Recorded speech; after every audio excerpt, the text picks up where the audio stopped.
Hi there, I'm Sam of Little Stitchy Bee, and here is 5 tips for beginners. So my first tip is more of just an explanation. It has to do with your floss bundle. I've talked about this in some of my other videos, but I think this one is the one that needs the most clarification a lot of the time. This is your floss. It's your embroidery thread, and within this bundle is 6 little strands. So when you're reading an embroidery pattern and it says 6 strands, it doesn't mean 6 of these. It means just the full floss. So sometimes it'll say 1 strand, and that means that you're just gonna split your floss into 1 strand. The biggest mistake that I think most beginners make that has to do with your floss is not using the right size needle. So that is tip number 2, to get the correct size needle. So when you're at the store, there can be embroidery needles, but tapestry needles are actually one of the best ones to use for hand embroidery.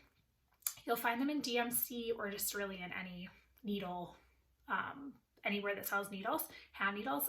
Tapestry, for me, I like the size 24 is the ones that I typically use for everything. I think you have to kind of find what works best for you.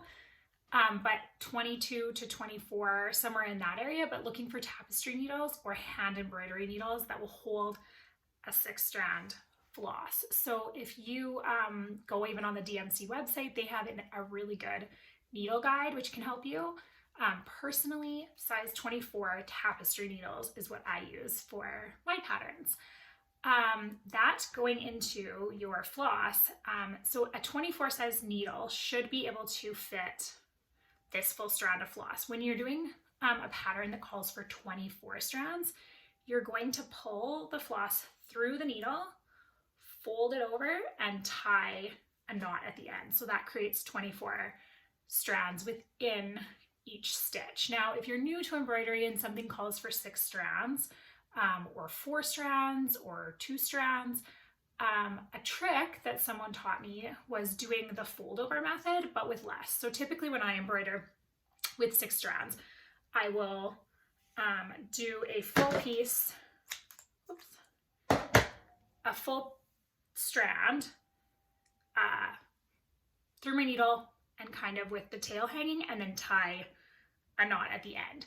Now, if you're a beginner, and I found when I first started, the hardest part for me was keeping the thread through the needle. So a trick was, for 6 strands or 2 strands, was actually splitting the floss. So if you were doing 6 strands, you would split the floss into 3,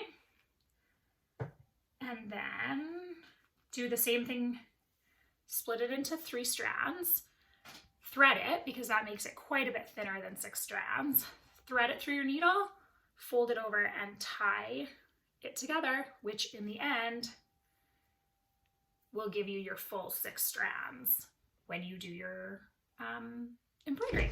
So that would be tip number 2. So you can fold over any of the strands that are even numbers for when you're going, and most patterns will call for even numbers. Fold them over and tie them, so then you're not worrying about that little tail. The next thing that goes into that as well was that when I first started, one of the things that I probably spent the most time kind of getting stuck on and stressed about and having to like stop and start was my hoop backs.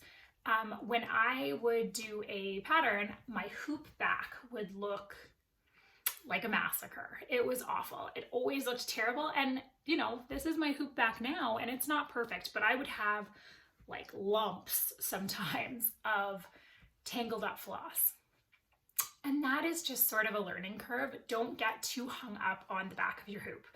It's not the most important part. It's not, going to make a huge difference. If you've got bundles of floss outside of where your main stitch area is, maybe you'll be able to see those. But if you mess up and it gets caught, just untangle it. Have some patience with yourself. Those things happen. And as you get better, they get fewer and fewer. But I just realized the other day, I'm like, oh, my floss doesn't get tangled up at the back anymore the same way it used to when I first started. And that's just learning. So be gentle with yourself with all of it. It is not the easiest craft. It's easy to do. Anyone beginner can do it, but it's not, you're not going to be perfect the first time you try. And if you are, then you're amazing, because my first embroidery project was very far from perfect. So be gentle with yourself. One of the other things that I like to remind people is when you're first getting your fabric into your hoop, pull tight. So you're gonna tighten your hoop and then give it some pulls all around the outside. Tighten it again, give it some pulls. Make sure that you're getting that drum sound in your hoop, because the tighter the tension of your fabric is, the easier it's gonna be to stitch on. And then the last thing, and I think this is probably my biggest tip, is don't be afraid to ask questions. If you've bought a pattern from someone, from me, from anyone who sells patterns, or if you're just a beginner in general, reach out. There's an entire community on Instagram. There's ones on Facebook, Reddit. There's so many embroiderers out there who are always willing to help. So reach out for help, reach out to who made the pattern, reach out on Reddit, reach out on Facebook, Instagram, anywhere. And I'm sure you will find 100 people who would be happy to help you. So don't be afraid to ask questions, because that is what learning's about. So I hope those 5 tips for beginners is helpful to you. And again, reach out for help if you need anything. Good luck.